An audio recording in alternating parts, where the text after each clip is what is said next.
I'm Coy Wells for U.S. Money Reserve. President Donald Trump has stated he intends to hit Mexico and Canada, two of our largest and closest trading partners, with a 25% import tariff starting in March 2025. These are in addition to the 10% tariff he previously placed on Chinese goods.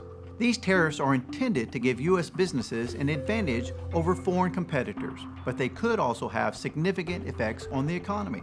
Given the interconnected nature of North American trade, experts warn that in short term, these tariffs could disrupt supply chains, increase inflation, and slow economic growth. The automotive industry may be particularly affected. Many vehicles sold in the United States are assembled in Mexico or Canada, and a substantial portion of auto parts also come from these countries. Because the planned 25% tariff would drive up their production cost, we could see higher vehicle prices here in the United States. A wide range of consumer goods are also facing price increases.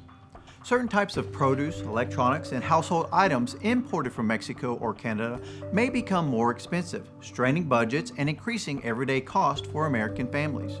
With ongoing economic uncertainty and rising inflation, one place you might look for protection is physical gold.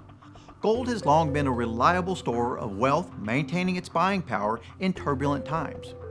To learn more about the benefits of owning physical precious metals at home or as part of your gold-backed IRA, and to receive your free gold information kit, call U.S. Money Reserve and speak to one of our dedicated account executives today.